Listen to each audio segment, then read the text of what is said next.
آج کل ہم ہر جگہ یہ بات سنتے ہیں کہ لوگ اس بات کو کمپلین کر رہے ہوتے ہیں کہ موجودہ نسل جو ہے وہ ہماری روایات سے دور ہو گئی ہے، موجودہ نسل اسلام سے دور ہو گئی ہے۔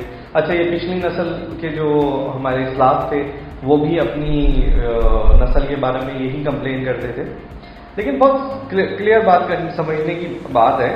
I myself is a father of 3۔ یہ جو موجودہ نسل ہے اس کا ذہن کیسے بنتا ہے؟ اس کا ذہن بنتا ہے دو چیزوں سے، ایک بنتا ہے ماحول سے، ایک بنتا ہے والدین سے۔ اب یہ جو ماحول ہے جس میں ہم کہتے ہیں جی میڈیا ہے، اگر آج کا ایک بچہ ہے 6 سال کا بچہ ہے، وہ میڈیا پہ جو بھی دیکھ رہا ہے اس کے ذہن میں جو بھی تبدیلیاں آ رہی ہیں اس سے مطمئن نہیں ہے۔ تو یہ جو میڈیا ہے یہ کیا بچے نے بنایا ہے؟ یہ جو باہر ماحول ہے کیا یہ بچے نے بنایا ہے؟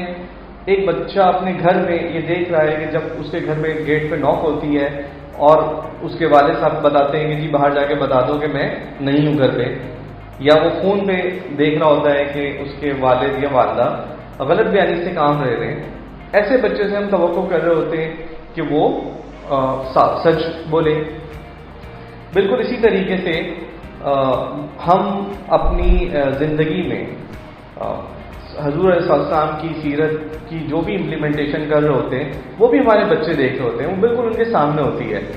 تو ہمارے پاس جو بات سمجھنے کی ہے، تھوڑی سی کڑوی بات ہے، میں اسی لیے تھوڑا سا سافٹلی کر رہا ہوں کہ ہمیں اس بات کو بالکل کلیئر سمجھنا ہے کہ اگر ہمارے بچے ہماری توقعات کے مطابق نہیں ان کا ذہن ڈیولپڈ ہو رہا تو برائے مہربانی اس کو بالکل بھول جائیں کہ اس میں ان کا کوئی قصور ہے، صرف اور صرف ہمارا قصور ہے۔